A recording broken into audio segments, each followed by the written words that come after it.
Well, what I have said is an expression of my concerns.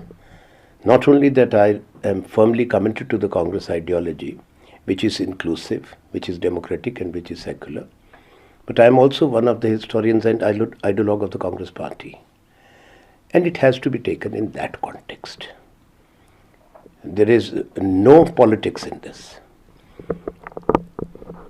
I have said something and it's for others to take note. I have also seen the clarifications and comments, so I have nothing more to say.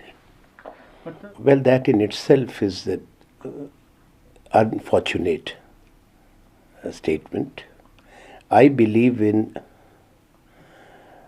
a civilized political dialogue and discourse.